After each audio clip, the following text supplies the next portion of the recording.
नमस्कार दोस्तों, क्या आपने कभी सोचा है कि जब दुनिया में अंधकार गहराता है, जब अन्याय इतना बढ़ जाता है कि न्याय की पुकार भी गूंगी हो जाती है, तब क्या होता है जब एक भक्त अकेला खड़ा होता है पूरी दुनिया के खिलाफ, सिर्फ अपने विश्वास के साथ, और तब भी डगमगाता नहीं।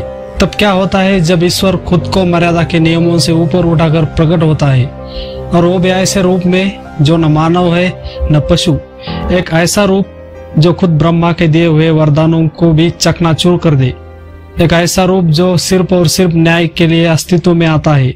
यही है नरसिंह अवतार की असली शुरुआत, और आज हम उसी रहस्य में उतरने वाले हैं। पर आपको जानना होगा वो मूल कहानी जिससे यह अवतार जन्म लेता है। लेकिन इस कहानी को शुरू करने से पहले ऐसे ही हिस्टोरिकल और मिस्टीरियस वीडियो को देखने के लिए हमारे चैनल को सब्सक्राइब कीजिए। तो कहानी शुरू होती है। सृष्टि के प्रारंभिक काल में जब असुर और देवताओं में शक्तियां संतुलित थी, तब दो भाई थे, हिरण्याक्ष और हिरण्यकश्यप, दोनों दैत्यराज कश्यप और दिति की संतान। हिरण्याक्ष ने धरती को रसातल में ले जाकर त्राही त्राही मचा दी थी, और भगवान विष्णु ने वराह अवतार लेकर उसे समाप्त किया था।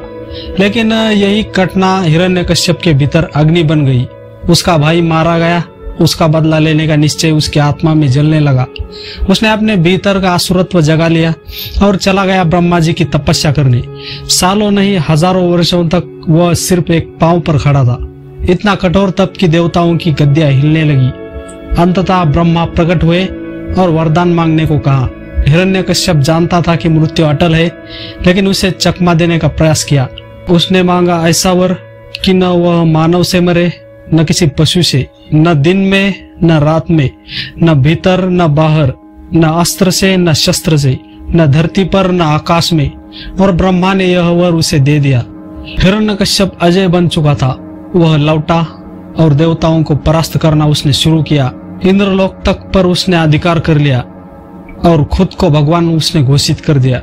लेकिन विधाता की योजना इससे कहीं आगे थी, क्योंकि हिरण्यकश्यप का पुत्र प्रहलाद विष्णु का भक्त निकला, एक बालक जिसने आंखें खोलते ही नारायण नारायण नाम जपना शुरू किया, जिसने सिंहासन पर बैठे अपने पिता को भी भगवान मानने से इनकार कर दिया। हिरण्यकश्यप के लिए यह असहनीय था। उसका पुत्र उसका सबसे बड़ा शत्रु बन गया था। उसने अपने ही पुत्र को मारने की योजनाएं बनाई। कभी विष दिया, कभी सांपों में फेंका, कभी हाथियों के पांव तले कुचलवाया, यहाँ तक कि होलिका के साथ जलाया। लेकिन हर बार प्रहलाद बचता रहा। हर बार कोई अदृश्य शक्ति उसे बचा लेती, और वह शक्ति थी उसका विश्वास, उसकी भक्ति, उसका निश्चल प्रेम।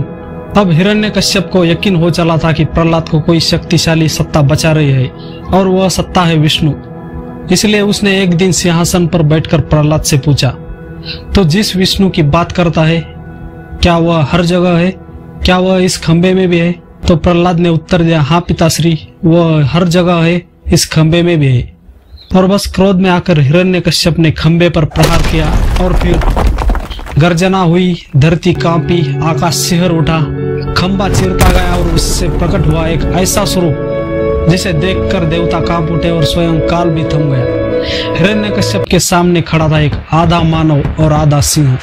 उसकी आंखों में आग थी, उसके नाखून तलवारों से पहने थे, और उसका स्वरूप इतना विकराल था कि देवताओं ने भी अपने नेत्र झुका लिए। वह था नरसिंह, न मनुष्य न कोई पशु। वह ब्रह्मा के दिए हर वरदान की सीमा से परे था। हिरण्यकश्यप घबरा गया। उसने युद्ध किया, लेकिन नरसिंह ने उसे उठाया, न धरती पर रखा न आकाश में, बल्कि अपने घुटनों पर। न दिन था न रात, वह था संध्या का समय। न अस्त्र था न शस्त्र। नरसिंह ने सिर्फ अपने नखों से उसका पेट फाड़ दिया, उसके आंतें निकाल दी और उसका अंत कर दिया। यह वही हिरण्यकश्यप था जिसने खुद को ईश्वर समझा था। लेकिन अंततः जिस भक्त के कारण उसका विनाश हुआ, वह था एक छोटा सा बालक प्रहलाद, जो सिर्फ विश्वास करता था, और वही विश्वास भगवान को क्रोधित करने के लिए पर्याप्त था। लेकिन दोस्तों, कहानी यही खत्म नहीं होती। नरसिंह का क्रोध इतना तीव्र था कि वे शांत नहीं हो रहे थे। देवता, ब्रह्मा, शिव सभी आए, लेकिन उन्हें शांत नहीं कर सके। आखिरकार प्रहलाद ने नरसिंह के चरणों में जाकर प्रार्थना की, और जैसे ही उस मासूम भक्त ने अपने ईश्वर से कहा, भगवान मैं आपका हूँ, कृपा करे, वैसे ही नरसिंह की आग बुझी और उनके नेत्र में करुणा आ गई। यही नरसिंह अवतार है। जब ईश्वर न्याय करता है तो सिर्फ नियमों से नहीं, अपने भक्त की भक्ति की शक्ति से संचालित होता है। पुराणों में बताया गया है कि नरसिंह के 9 रूप होते हैं, जिन्हें नव नरसिंह कहा जाता है।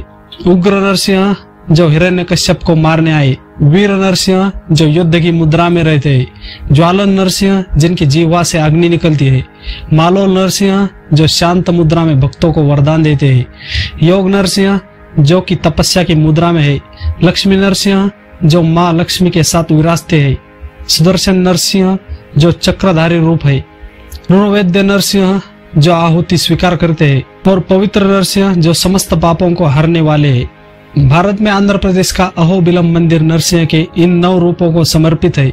वहाँ आज भी हजारों श्रद्धालु नंगे पांव 9 पर्वतों पर चढ़कर दर्शन करते हैं। यह केवल भक्ति नहीं, यह अनुभव है। नरसिंह आज भी सिर्फ कथा नहीं, चेतना है। उड़ीसा का सिंहाचलम मंदिर, झारखंड के पलामू का नरसिंह स्थान, नेपाल, कश्मीर, यहाँ तक कि तमिलनाडु, हर राज्य में नरसिंह पूजा किसी न किसी रूप में उपस्थित है। अब सवाल यह है कि क्या नरसिंह सिर्फ एक पौराणिक कथा है या वह आज भी प्रासंगिक है? तो इसका उत्तर है, अगर अन्याय आज भी है, अगर अहंकार आज भी है, अगर निर्दोषों को आज भी सताया जाता है, तो नरसिंह सिर्फ कहानी नहीं, चेतावनी है। जब कोई हिरण्यकश्यप भक्ति को चुनौती देता है तो कहीं न कहीं कोई खंबा आज भी दरकता है, और जब वो खंबा फटता है तो केवल न्याय नहीं, ईश्वर खुद प्रकट होता है। इसलिए नरसिंह अवतार हमें सिखाता है कि जब तक भक्त का हृदय सच्चा है, तब तक ईश्वर उसकी रक्षा के लिए हर नियम को तोड़ सकते हैं। वो समय, स्थान, मर्यादा सबको लांघ सकते हैं। और यही सबसे सुंदर और सबसे क्रांतिकारी पक्ष है भारतीय धर्म का। यहाँ ईश्वर सिर्फ पूजे नहीं जाते, वो जवाब भी देते हैं अन्याय के खिलाफ, अहंकार के खिलाफ, अधर्म के खिलाफ। और यही कारण है कि नरसिंह अवतार सिर्फ एक कथा नहीं, एक प्रचंड उत्तर है उसी दुनिया के लिए जो कभी कभी यह भूल जाती है कि न्याय जब आता है तो सिर्फ कानूनी प्रक्रिया से नहीं, कभी कभी नाखूनों से भी आता है। तो दोस्तों, अगली बार जब आप किसी अन्याय को होते देखे, किसी मासूम को डरते देखे, किसी सत्य को दबाया जाता देखे, तो याद रखिएगा ईश्वर मौन रह सकते हैं लेकिन वे अंधे नहीं होते। और जब वे बोलते हैं तो नरसिंह की गर्जना के साथ आते हैं। अगर आपको यह कहानी सुनकर कुछ महसूस हुआ हो, अगर आपने भी उस एक भक्त की सच्चाई और ईश्वर की गर्जना को अपनी रूह में महसूस किया है, तो ये सिर्फ एक वीडियो नहीं था, ये आपकी आत्मा की आवाज थी। और अगर आपको यह कहानी सच में अच्छी लगी तो कमेंट में जय नरसिंह जरूर लिखिएगा।